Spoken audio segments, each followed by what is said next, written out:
Hey guys, good morning once again. Okay guys, let's get to some serious talk. What's happening in the markets? I've been kind of watching the markets from a distance now.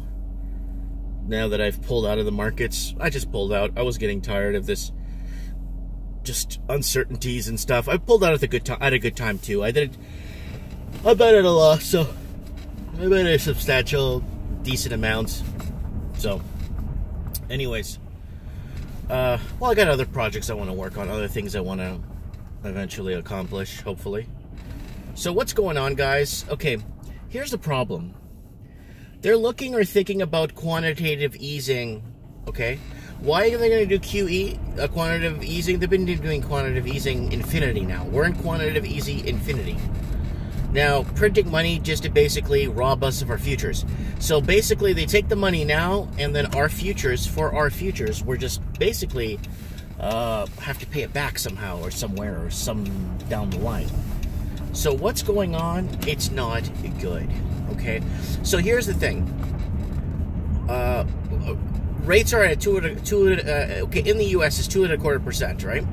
So it's going to be really hard to artificially lower rates even more. There's not much to work with, right? You could lower rates if they're, you could artificially lower rates if you have the room, right? The aggregation's there, but there's no aggregation anymore. The aggregation is nothing. It's minimal. So what's happening? A lot. Now, because there's no, you can't lower rates anymore, which don't be surprised, because Australia is looking at lowering rates and they're at nothing. And they're looking at lowering rates right now. So is the UK, to help stimulate the ailing housing market. Now, I'm really concerned about this because they're just going to start going in more with quantitative easing or quantitative QE, right? And I'm scared because the more quantitative easing that goes into the market, the more and more devalued our currency becomes, and the more and more unattractive, it becomes for people to import, because they're just starting to devalue the dollar, or devaluing our own dollar or our own currency.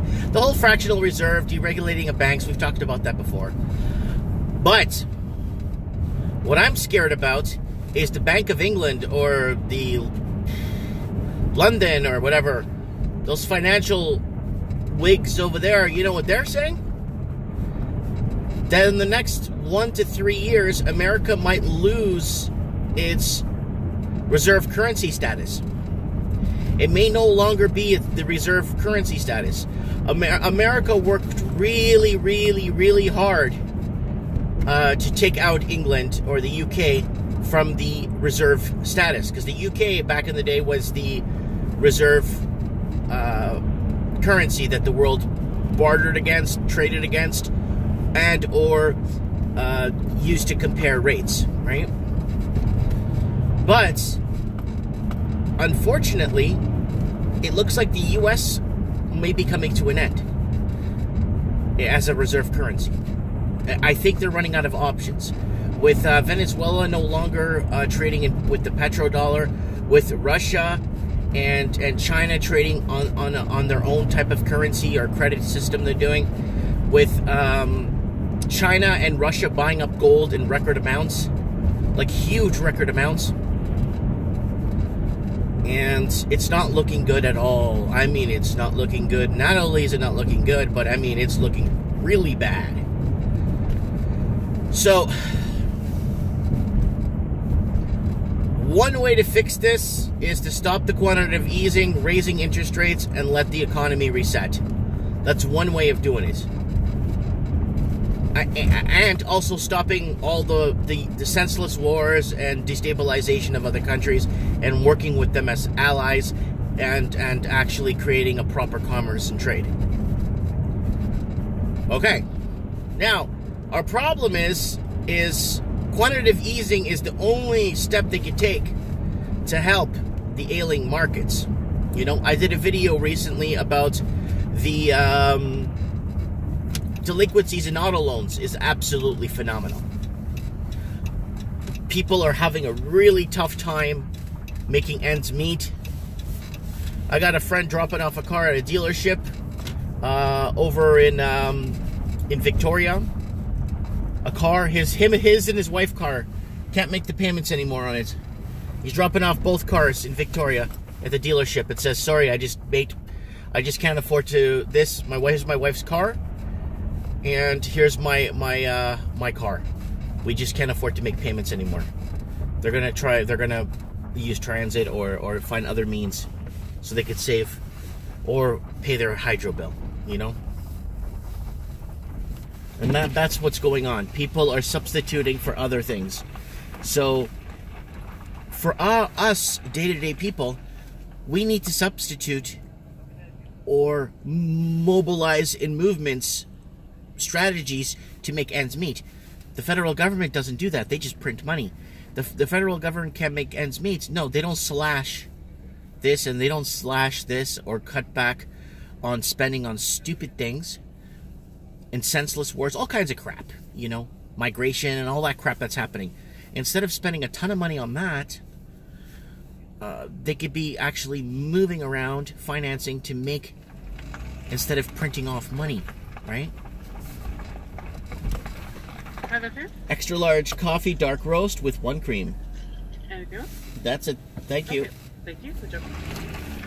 Getting my morning coffee, guys. But you see what I'm saying? The average guy needs to turn his car in, right? To make ends meet. Government just prints off more money, right? Like that kid that needed his insulin is somewhere, I think he was in Massachusetts. He needed his insulin, but he didn't have the money to buy it. So he had to wait till his paycheck to get it so he could buy his insulin. And he ended up dying. And the kid, well, I think was 22. And see, if it was the government, they just move some money around. No, they just print off some money and go buy the insulin. Unfortunately, with the our day-to-dayers, day-to-day middle-class Joes, that's not the case. Hi, good morning, happy Friday. Happy Friday. How art thou? Good. Yeah. Shakespearean, I like it. Yes, it is a Shakespearean morning. All right. Good morrow. Yeah, have a good one. Yeah. I said good morrow. I wonder if she got that. Anyways.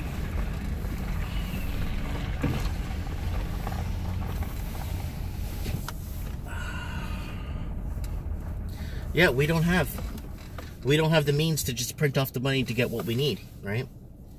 And that's a big problem where everybody else, the government, yeah, let's just print off some money. Oh, instead of creating, now what I'm scared of, instead of creating more middle-class working jobs, and taxing the revenue, their income, which is, they shouldn't be doing, but anyways, taxing their income, which the government's been doing for many years, let's just print off the money. We don't need to create more jobs. And that's why the private sector is completely obliterated right now with property taxes rising in Vancouver, for example, and all these companies have to close and lay off hundreds of people because property taxes went up $30,000, $40,000, $50,000. So people are either selling the land or abandoning shop. Do you remember watching those 80s, 90s, really early 80s, early 90s movies when it would take place, let's say, in somewhere in New York or Chicago or Baltimore or something, and kids are playing, and then they end up in this abandoned warehouse and doing their thing and having fun and spray painting on the walls. Those abandoned warehouses, those are real places. And the reason why a lot of those places and industries became abandoned was because either the government at the time became greedy and raised taxes too much and it wasn't worth it to stay in business. Imagine you own the building. You can't even sell the damn building because industry is dead. And New York was littered with a ton of empty industrial and empty buildings until they finally converted them into lofts, into other things. Like the packing district in New York was like that too. They converted it into lofts, into nightclubs and stuff because the whole industrial age, well, moved on, and it's all well and done. but we didn't embrace another age, the manufacturing age, and then that was short-lived, and then now everything was sold off to China. Now we're at a point where it's like scratching our heads, like, what now? I mean, the information age we're in right now is only making several people rich on paper. It's not making everybody rich. We're in the industrial and the manufacturing ages we lived through. All of us prospered and had our homes, paid our bills, and enjoyed life, enjoyed our weekends with the family. But now it's gotten to a point where we don't even got that anymore. Now we're in the information age. It's like, what do we do now? Anyways, guys, I'm just talking from the heart here. I'm just talking on what's going on. And now with the U.S. losing its might lose its reserve currency, one way to fix it if they want to keep the wars going and all the crap is they're going to have to merge with Canada and Mexico and create the Amero. I've been talking about the Amero for a while. It might be a reality because there has to be some sort of combining of economies or combining of currency. Because because then you would have the Canadian housing crisis backing it up, Canadian student loans backing it up. You'll have a lot of American student loans backing it up. So you'll have a lot of props to prop up. And then Mexico, I'm not sure if a lot of people are in student loans there. A good portion of Mexico is still old money, so it's money that they've had, like the parents handed them down the house, grandparents, and a lot of people in Mexico weren't brainwashed to move to the big cities. That's why outside of Mexico City, you would think there'd be nobody, but there's so many people outside, like towns and villages and cities. But anyways, guys, I want to know what you guys think about this. It's a very interesting situation that's happening right now with this. They're going to have to do QE because what are they going to do with interest rates? They can't go lower. I mean, okay, they could go lower. All right, fine, go lower. But then at what cost, right? At what cost to our futures? I think merging economies, merging a dollar. I'm not saying open borders, but I think merging a dollar will be good. I think it would be good this way for trade, and I think it would be good for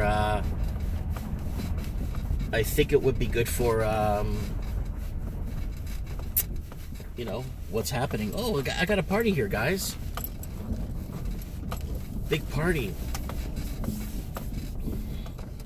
Yeah, baby. Anyways, guys, thanks for watching.